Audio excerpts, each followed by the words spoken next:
አህመድ ጅንጀበልና ኦርቶዶክሳዊ ጥላቻ ማብቂያቸው መቼ ነው? ሰላም ጤና ይስጥልን፣ እንደምናችሁ። ይህ የአንድ ባለሙያ እንዲሁም ደግሞ የሃይማኖቱ ተከታይ ኦርቶዶክሳዊ የሆነ ቁጭትና ህመም ያለበት ሰው ድምፅ አድርጋችሁ ቁጠሩት። በተለይም ደግሞ በተቻለኝ መጠን እንዲህ አይነት መሰል የሆኑ ተግባራት እንዳይከሰቱ አስተማሪ ሆኖ ማለፍም ስላለበት ነው ይህን ቪዲዮ የምሰራው። ክርስቲያናዊ አፓርታይድ በአክሱም ብሎ ጻፈው። በአክሱም እየተደረገም ያለ በተለይም ሙስሊም ቤተ እምነት ተከታይ በሆኑ ወንድም እህቶቻችን ላይ እየተደረገ ያለ ማናቸውም ኢሰባዊ የሆነ ተግባር ያለ እንደሆነ ፍጹም ሊወገዝ የሚገባ ተግባር ነው። በምንም አይነት መልኩ ሊበረታታ እና ደግሞ ድጋፍ ሊሰጠው የሚገባ ነገር አይደለም።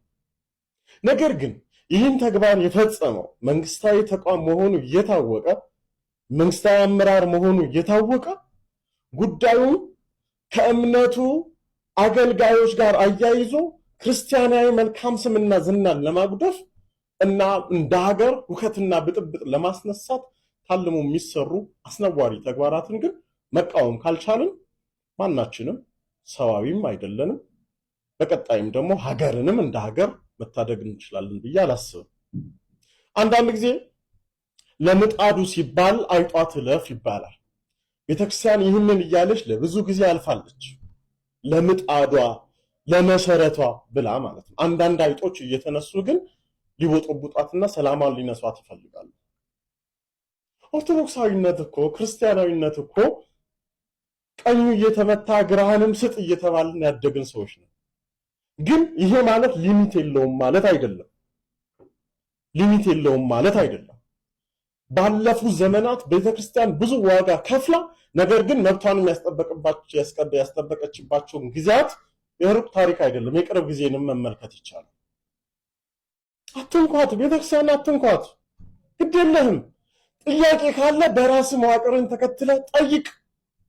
በማናቸውም መልኩ እዚህ ላይ ምንም እኔም ደግፋለሁ ካስፈለገ። ደግሞም እኮ ልክ እንደኛ ኦርቶዶክሳውያን የህግ ባለሙያዎች እንዳሏችሁ ሁሉ የሙስሊም ቤተ እምነቱን መብትና ጥቅም የሚያስጠብቅ ባለሙያ ተዋቅሯል። ለምን በዚያ በኩል መብትን አታስጠብቅም? ወጥተህ ለምንድነው ሁከትና ብጥብጥ ሃይማኖትን ከሃይማኖት እምነትን ከእምነት ሊያጋጭ የሚችል አስነዋሪ ነገር የምትናገረው? አዋቂነት ግን አይደለም ወንድም ማለት በሰውነት ወንድሜ ነህ። ነገር ግን ድንበሬን ስታልፍ እኔም በሰውነት ድንበርህን ልናልፍ የምንችልባቸው ነገሮች ሊመጡ ይችላሉ። በጣም ጥንቃቄ ስለሚያስፈልግ ማለት ነው። አሁን ስለዚህ ሐሰተኛና የጥላቻ ንግግር አዋጁ መሰረት ተደርጎ የኮምፒውተር አዋጅን መሰረት ተደርጎ እንዲህ አይነት አስነዋሪ ድርጊቶች መንግስትን ቆም ብሎ ሊመለከት ይገባል። እውነቴን ነው የምለው፣ ሲሪየስሊ። ይሄ በስሜታዊነት የተናገርኩት አይደለም። ከራሴ ጋር በጣም ለመማከር ሞክሬያለሁ፣ ቼክ ለማድረግ ሞክሬያለሁ፣ ባላንስ ለማድረግ ሞክሬያለሁ። ግን ወደኋላ ሄጄ በተመለከቱ ቁጥር ሀይ ባለመባሉ ምክንያት ነው እዚህ ደረጃ ላይ የመጣው ማለት ነው።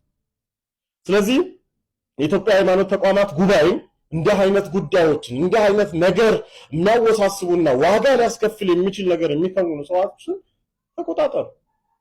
በሚመለከተው አካል በኩል አስመክር ሲሪየስሊ። ስለዚህ የኢትዮጵያ ኦርቶዶክስ ተዋሕዶ ቤተክርስቲያን ማንንም አልደረሰችም፣ ማንንም አልነካችም፣ ወደፊትም አትነካም። ነገር ግን እንዲህ አይነት ድንበር የሚጣሱ ነገሮች ላይ ግን እልባት ሊሰጥ ይገባል። መንግስት እኛ እኮ ነን የሞት ነው። በየቀኑ እኮ ሟቾች እኛ ነን። በየቀኑ እኮ የምንታረዝ እኛ ነን። በየቀኑ እኮ አብያተ ክርስቲያናት የሚቃጠሉባት እኮ እቺ ቤተክርስቲያን ነች። ስለዚህ ቤተክርስቲያን እኮ ስለሆነ እኮ አልገለጽክም፣ አልተናገርክም። መንግስት ያደረገብህን ነገር ግን መሰረት አድርገህ ቤተክርስቲያንን ለመውጋት ነው የተነሳው። ስለዚህ እባክህ በቃ ተረጋጋና በይፋ ይቅርታ ጠይቀህ ነገሮችን አስተካክላቸው። ይሄንን ነው ልል የምንችለው።